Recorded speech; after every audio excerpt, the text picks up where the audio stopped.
আপনার কপালে, আপনার ভাগ্যে যিনি আছেন তার জন্য সবটুকুন ভালোবাসাকে আপনি জমিয়ে রাখবেন। আপনি জানেন আপনার জীবনে, বৈবাহিক জীবনে একজন সঙ্গিনী আসবেন, এটা এক্সপেক্টেড। কিন্তু আপনি এখন থেকে যদি কোথাও প্রেমের নামে অবৈধ সম্পর্ক করেন, অবৈধ রিলেশন করেন, হারাম সম্পর্ক স্থাপন করেন, তাহলে দিন শেষে আপনি কিন্তু আপনার সেই হবু স্ত্রীর সাথে বিশ্বাসঘাতকতা করলেন। একজন নারী হিসেবে আপনি যদি কোনো ছেলের সাথে অবৈধ সম্পর্ক করেন জাস্ট সময় কাটানোর জন্য, জাস্ট টাইম পাস করার জন্য, তাহলে আপনি আপনার সে হবু স্বামীর সাথে বেঈমানি করলেন, আপনি তার সাথে বিশ্বাসঘাতকতা করলেন। গোটা পৃথিবী বলবে আপনার যৌবনকে আপনি এনজয় করেন, আপনি যৌবনের উচ্ছলতায় হারিয়ে যান, আপনি ভোগ করেন। ইসলাম আপনাকে বলবে আপনি কন্ট্রোল করেন, আপনি নিজেকে নিয়ন্ত্রণ করেন, তারুণ্যে যেন কালিমা না লাগে।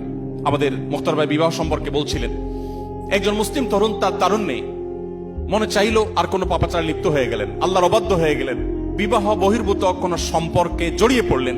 এটি কোনো মুসলিমের সাথে অন্তত যায় না। একজন মুসলিম তরুণ এতটা ঢিলা হওয়া উচিত না। যেখানে খুশি সেখানে তিনি কাত হয়ে গেলেন, সেখানে তিনি এঙ্গেজ হয়ে গেলেন, নত হয়ে গেলেন, এটা মুসলিম তরুণের সাথে অন্তত যায় না। বিশেষ করে কোনো মানুষ বিবাহিত লাইফে থাকলে, তিনি যুগলবন্দি জীবনে থাকলে অন্য কারোর সাথে সম্পর্ক রাখাটাকে গোটা পৃথিবীর সকল সমাজ খারাপ মনে করে।